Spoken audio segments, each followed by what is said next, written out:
I think one of the main reasons my family's meals were so memorable was the outstanding produce used to make them. Here in Hampshire, I'm always amazed by the excellent produce readily available within a stone's throw of my home. Like the wares of Jane and David Mugridge, who make award-winning fruit cordials using old family recipes from their Portsmouth kitchen, which are a hit all over southern England.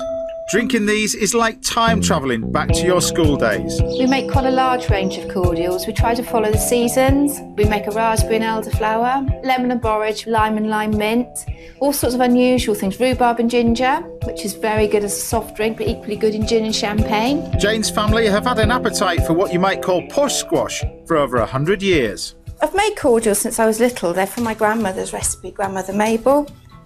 My grandmother used to be a cook in the 20s. She trained in a place called A.B. Marshall's in Mortimer Street, which was a cookery school and finishing school of its day. Today, Jane's making orange and lemon cordial. When you make a cordial, most of the time through the summer it's all soft fruits, but obviously this time of year we can't get soft fruits. So a good alternative is to have citrus because you need vitamin C. If you roll the fruit back and forth in your hands, it releases the sinews in the fruit, so you get more juice out of them. Grandma Mabel's recipe calls for thin-skinned fruit to be used whole rather than juiced, to add to the sharpness and to stop the finished product being sickly sweet. Make sure it's all chopped up. Just pop it into a clean pan. And do the same again with the lemons. It's nice to have something you've made yourself. You know where it comes from, you know what it tastes like, you know what's in it, and you know it's not going to be bad for you. Once the fruit has been blitzed, Jane adds water and pops it onto the hob. I was about 7 when we first made a cordial with my mum and dad. Dad grew it, Mum made it.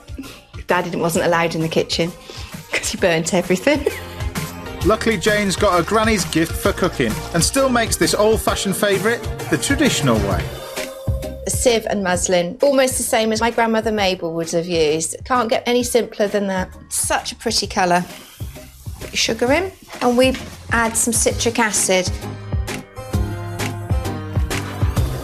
The cordial just needs another blast of heat, then it's ready for bottling. You want a clean flavour, something that bursts in on your palate when you drink it, so you know it's made with love. You have to make it with love. Truly artisan made. It is indeed. Even their trusty kettle does overtime, steam sealing the bottles. I love making things that my grandmother made, and my parents always said to me that one day I'd make my living from cooking. And I do. And I'm sure my grandmother and my mother and father are looking down saying, yeah, she done it. She made it.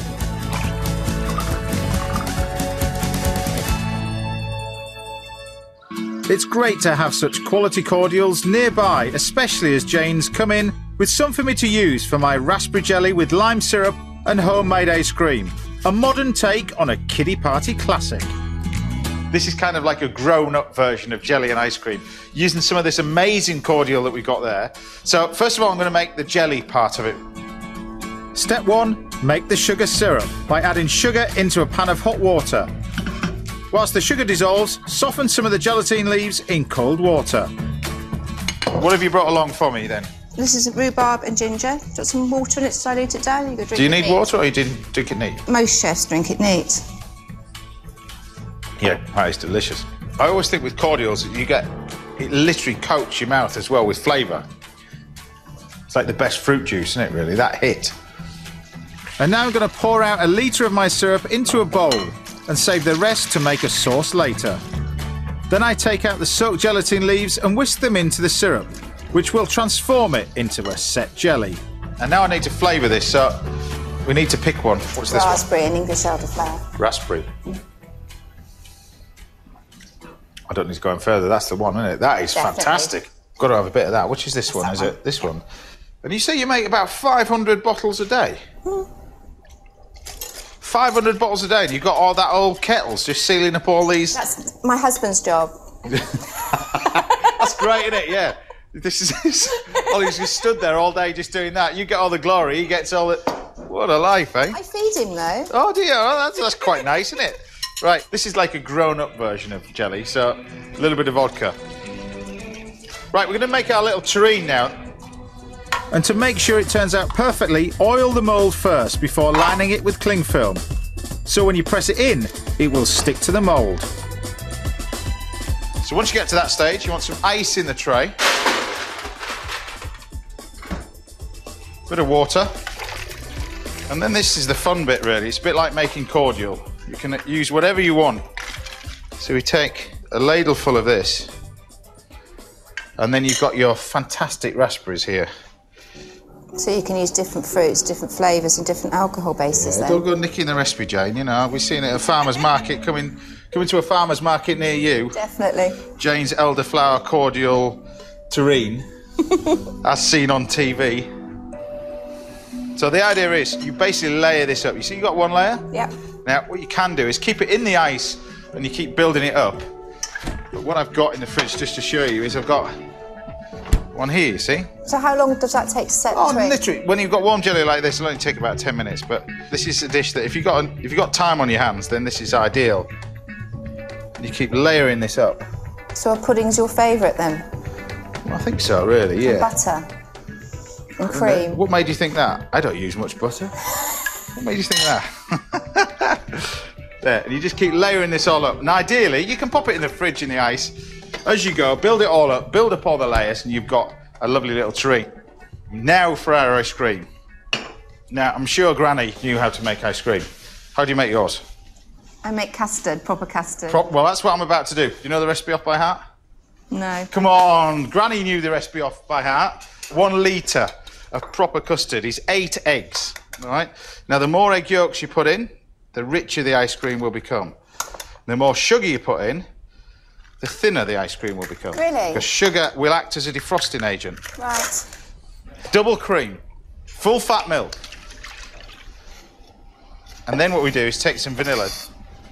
Now, the important bit is the sugar. You need to measure this exactly. And this is where the recipe, really, with ice cream, can go terribly wrong. And you need 8 ounces of sugar, new money, which is half a pound in old money. Or how many grams? I only do pounds. Ah, got you. So it's basically 225 grams of sugar. I haven't got one of those either. I've got one with... Have you got one of those with the old weights on it? Yes. I'm that old-fashioned. See, I had one of those in the bathroom. It gave you a false reading all the time. That's where it's been going all wrong all the time. That's what my husband says. What you mustn't do is actually throw the sugar into the egg yolks too soon, because it will burn. It's really a common mistake when people are making this, particularly cakes and sponges. They add that to the sugar. You mix it all together and you end up with these little yellow pieces that you can't get rid of. It's because the sugar is actually curing the egg yolks. It's cooking it. So what you must do is keep them separate until this starts to come to the boil. Now we add the sugar to the mix. Now, I'm using a fancy ice cream machine like this, not like Granny had, where she had to stir it around probably every 20 minutes out of the freezer. But you bring this to the boil and just pour it in, mix it together, and really it's this next part that's quite crucial.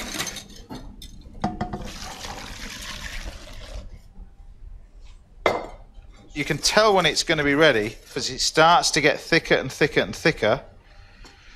The bubbles will start to disappear, then it's at the right temperature. Now at this point we can take the whole lot, pour it straight into our bowl, take out our vanilla pod, save that for another day.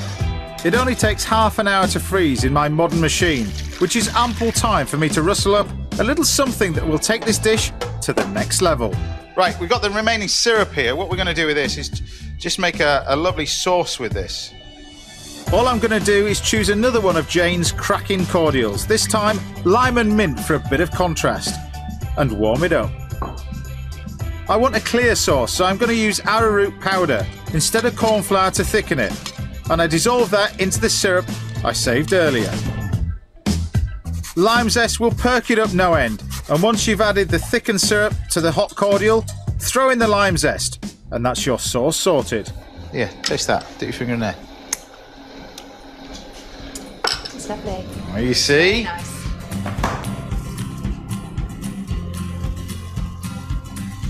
So it's quite a soft jelly. very, very soft. You don't want it to taste like jelly you used to have when you were a kid. So it's a bit different to my Gran's jelly and ice cream. But with your Gran's recipe for cordial, it kind of makes it better, doesn't it, really? Go on then, dive in. I can cope with criticism. You can. I've spoken to your husband, I know what you like. It's really nice. Can't criticise that, can you? You can't. It's really nice. There's a lot of vodka gone in there as well. I'm so glad Jane's here. Jelly and ice cream, however much you tart it up, isn't for eating on your own. It's food for sharing with others. One of the nation's best loved childhood treats